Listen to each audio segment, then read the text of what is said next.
दोस्तों नमस्कार, स्वागत है आपका परीक्षा खबरी में। आज है 22 अप्रैल 2020। महत्वपूर्ण परीक्षाओं से जुड़ी खबरें, करंट अफेयर्स देखते हैं इस वीडियो में। सबसे पहले बात करेंगे यूपी पीसीएस 2020 की, जिसका कि फॉर्म कल से भरना स्टार्ट हो गया है। कोई भी दिक्कत आ रही है आपको फॉर्म भरने से संबंधित, तो आप हमको व्हाट्सएप नंबर जो नीचे दिया हुआ है हमारा, उस पर संपर्क करके पूछ सकते हैं, क्वेरी कर सकते हैं। कोई लापरवाही मत करिएगा, क्योंकि आयोग कई मामलों में अब सख्त हो चुका है। दूसरी बात है, हमने जो कैप्शन में लिखा है कि अब आपको राइटिंग अच्छी बनाने पर जोर देना होगा, अर्थात आंसर राइटिंग प्रैक्टिस करनी होगी। अगर आंसर राइटिंग प्रैक्टिस नहीं करते हैं तो आपको निगेटिव मार्क उसमें मिल जाएंगे। हालांकि इससे संबंधित वीडियो में इसके बाद कुछ समय बाद एक वीडियो अलग से बनाऊंगा, उसमें सारी चीज़ें आपको बताऊंगा। लेकिन आंसर राइटिंग प्रोग्राम से आप अवश्य जुड़ें अभी से मुख्य परीक्षा के लिए। अगर आप पूरा कोर्स नहीं ज्वाइन करना चाहते हैं तो आंसर राइटिंग कहीं भी आप, हम नहीं कहते हमारे यहाँ ये ज्वाइन करिए आप।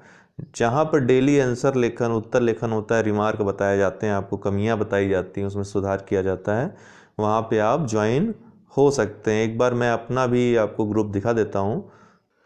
ये हमारा उत्तर लेखन प्रोग्राम इसमें चलता है, डेली क्वेश्चन कराए जाते हैं इसमें, ठीक है ना। आपके उत्तर फिर सबमिट किए जाते हैं। अभी 10 बजे के बाद उत्तर सबमिट होंगे, फिर उसका जो है आपको ये मॉडल आंसर दिया जाता है। मॉडल आंसर देख करके आपको पता चलता है कि हमको किस तरह से उत्तर लिखने हैं, और आपको फिर रिमार्क दिए जाते हैं कि आपने क्या क्या कमियां की हैं और आपको किस तरह से आगे बढ़ना है।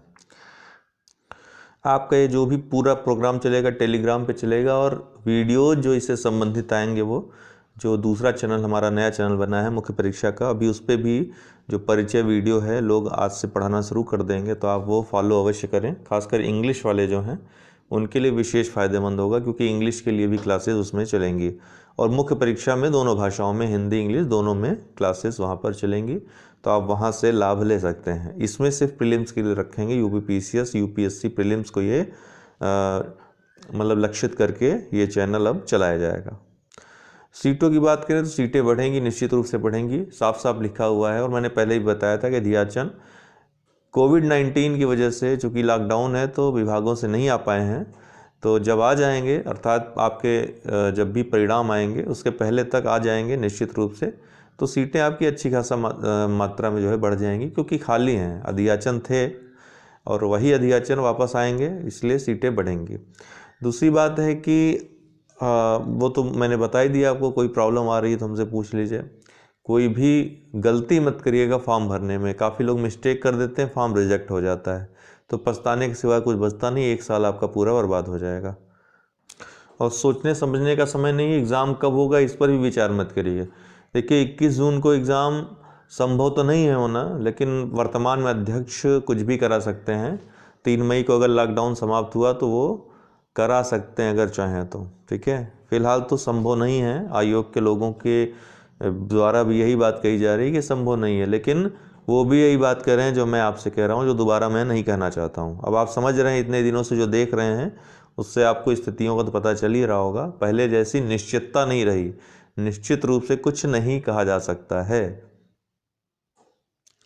बचे हुए रिजल्ट्स आपके 2018 के, आरएफओ 2017 और एपीओ का रिजल्ट आने वाला है, ये मैं आपको बता सकता हूँ। कभी भी आ सकता है, तैयार है रिजल्ट तीनों। अब चलिए आइए देख लेते हैं। टेस्ट सीरीज ज्वाइन करनी हो तो यूपी पीसीएस 2020 के लिए टेस्ट हमारे संडे से स्टार्ट हो रहे हैं, तो अभी आप इनरोल हो सकते हैं। बहुत ही बेहतरीन टेस्ट होंगे, 2 3 4 टेस्ट आप सॉल्व करेंगे, आपको अपनी सारी जो है चीज़ें, जो डाउट्स हैं वो उसमें क्लियर होने लगेंगे, आपको कॉन्फिडेंस आ जाएगा, ऐसा मुझे उम्मीद है। इसी तरह से वैज्ञानिक तरीके से बनाया गया है, एकदम नए नए प्रश्न आपको देखने को उसमें मिलेंगे, काफ़ी कुछ सीखने को मिलेगा। तो टेस्ट सीरीज़ अवश्य ज्वाइन कर लें। बहुत ज़्यादा टेस्ट हमने नहीं रखे हैं। पहले तो मैंने डिसाइड किया था बहुत ज़्यादा टेस्ट रखने को, लेकिन बाद में मैंने सोचा कि जो सरल प्रश्न है, जो बहुत आम प्रश्न है, जो हर कोई जानता है, उसको पढ़ने से, उसको सॉल्व करने से मतलब नहीं है। आपको ऐसे क्वेश्चन दिए जाएं कि एक एक क्वेश्चन में आपको 10-10 15-15 फैक्ट मिल जाएं। तो ऐसा ही प्रयास करके नए नए प्रश्न बनाए गए हैं, तो इसलिए बड़े मज़ेदार टेस्ट सीरीज़ है, बहुत ही मज़ेदार होगा। आप एक बार सॉल्व करेंगे तो आपको समझ में आएगा। चलिए करंट अफेयर्स देख लेते हैं। 22 अप्रैल है आज, पृथ्वी दिवस मनाया जाता है। पृथ्वी दिवस किस लिए मनाया जाता है? पर्यावरण संरक्षण के लिए। पर्यावरण संरक्षण के प्रति लोगों में चेतना जागृत करने के लिए ये दिवस मनाया जाता है। इस दिवस का बड़ा लंबा इतिहास रहा है। इसके पहले जो है संयुक्त राष्ट्र एक इक्विनास पृथ्वी दिवस मनाता था, संपातिक पृथ्वी दिवस मनाता था, 20 या 21 मार्च को मनाता था। तो 2 पृथ्वी दिवस एक प्रकार से साल भर में मनाए जाते थे। अभी भी सांकेतिक रूप में 21 मार्च या 20 मार्च को संयुक्त राष्ट्र में ये दिवस मनाया जाता है पृथ्वी दिवस के रूप में, लेकिन वो संपातिक पृथ्वी दिवस होता है। पहले संयुक्त राष्ट्र पूरे विश्व भर में 21 मार्च को मनाता था पृथ्वी दिवस, लेकिन अब 21 मार्च को क्या मनाया जाता है? वैश्विक वानिकी दिवस मनाया जाता है।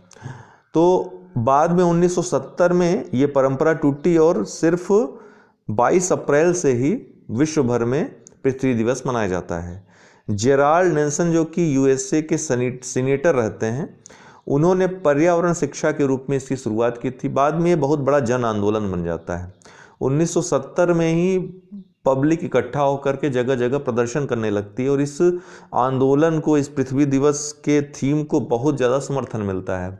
बाद में 1990 में ये और ज़्यादा गंभीर रूप ले लेता है। गंभीर क्या, अच्छा रूप कह सकते हैं, क्योंकि पर्यावरण संरक्षण की बात है, ठीक है।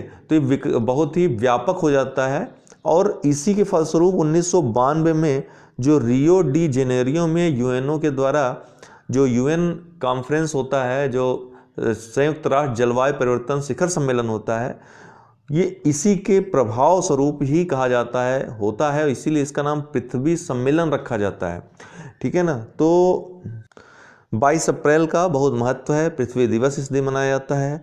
और इस दिन हमारा ये आपसे आग्रह है कि आप एक कम से कम कुछ नहीं तो पर्यावरण के लिए एक वृक्ष अवश्य लगाएं।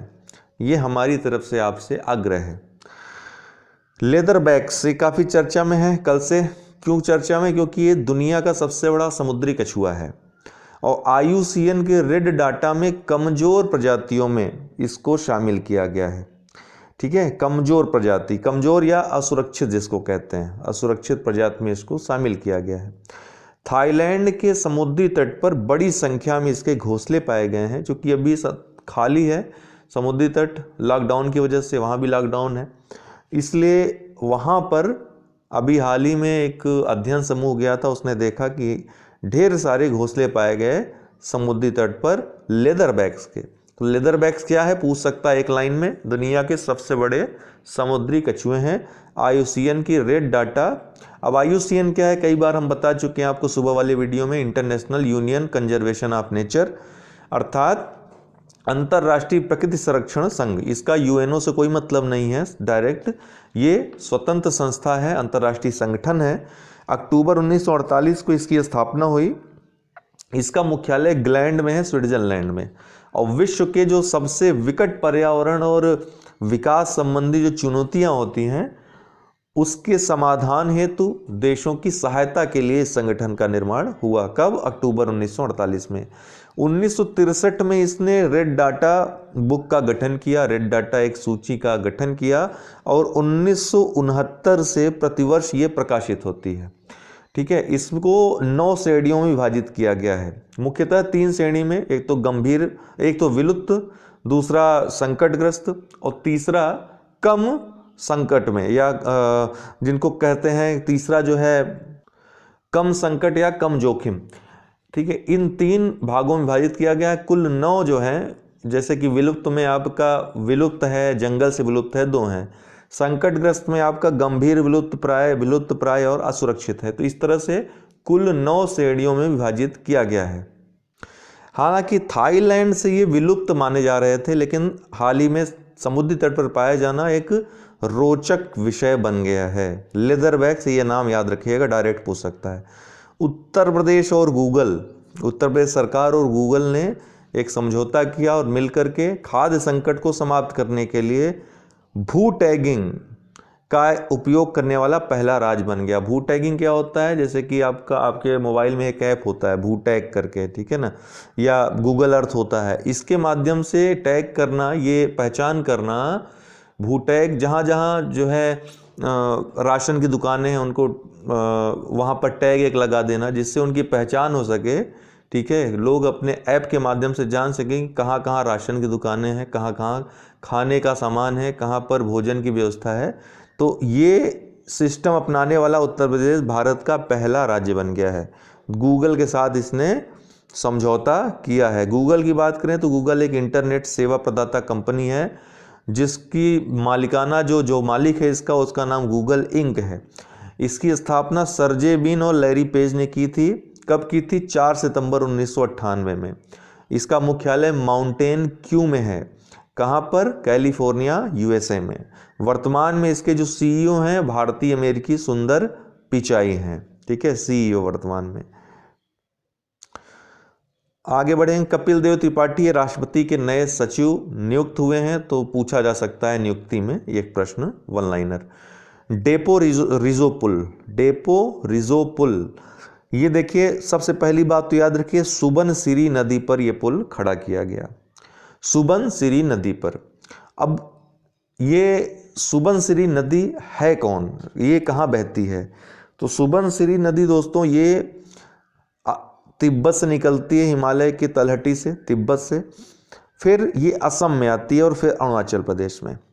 असम में लखीमपुर में ब्रह्मपुत्र से मिल जाती है। तो इस तरह से ब्रह्मपुत्र की एक प्रमुख सहायक नदी है सुबनसिरी नदी। अरुणाचल प्रदेश में 2 जिले हैं, एक उत्तरी सुबनसिरी, एक दक्षिणी सुबनसिरी। इसी के नाम पर पड़े हैं क्योंकि ये सुबनसिरी नदी के तट पर ही ये जिले स्थित हैं। तो इसी नदी पर ही BRO, बॉर्डर रोड ऑर्गेनाइजेशन, देखिए बॉर्डर रोड ऑर्गेनाइजेशन और NHAI, भारतीय राष्ट्रीय राजमार्ग प्राधिकरण, ये 2 प्रमुख संगठन हैं जो सड़क का निर्माण करते हैं। जिनमें से BRO जो है ये रक्षा मंत्रालय के अंतर्गत आता है, वहीं पर जो आपका NHAI है वो सड़क परिवहन व राजमार्ग मंत्रालय के अंतर्गत आता है। रक्षा मंत्रालय के अंतर्गत आने वाला BRO, बॉर्डर रोड ऑर्गेनाइजेशन, जैसा कि बॉर्डर से संबंधित, बॉर्डर से आपको पता चल रहा है कि जो सीमावर्ती क्षेत्र हैं और पूरे वर्ष जो संकट में रहते हैं, कभी वहाँ पर भूकंप आता रहता है, कभी किसी कारणों से, जो कि पहाड़ी इलाके रहते हैं, हलचल होती रहती है, यहाँ पर दरारें आती रहती हैं, पुल में कुछ न कुछ काम चलता रहता है, तो वर्ष भर ये BRO काम करते हैं। BRO की स्थापना पंडित जवाहरलाल नेहरू ने 7 मई 1960 को की थी, वो तत्कालीन प्रधानमंत्री थे। 7 मई 1960 में इसकी स्थापना हुई थी। रक्षा मंत्रालय के अंतर्गत कार्य करता है। वहीं NHAI जो है वो भारतीय राष्ट्रीय राजमार्ग प्राधिकरण अधिनियम 1988 आया, 1995 से इसने कार्य करना शुरू किया।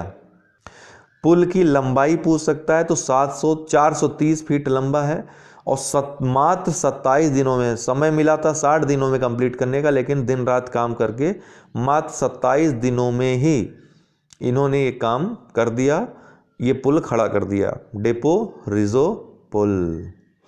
तो दोस्तों ये व्हाट्सअप नंबर है हमारा। अगर किसी भी टेस्ट सीरीज़ से आर ओ 2016 BEO की टेस्ट सीरीज हमारे यहाँ स्टार्ट हुई। बहुत जल्द दूसरे वाले में हम मेंस की भी सीरीज, मेंस के लिए भी स्टार्ट करेंगे प्रोग्राम आपके एग्ज़ाम होते ही। और क्रैश कोर्स करंट अफेयर्स का मैं सोच रहा हूँ जो दूसरा चैनल उस पर चला दूँ।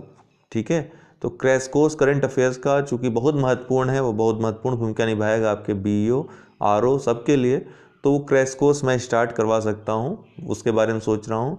फिलहाल जो पेड कोर्सेस हैं उसको ज्वाइन करने के लिए आप ये ग्रुप ज्वाइन कर सकते हैं प्री मेंस किसी के लिए। बहुत बहुत धन्यवाद दोस्तों।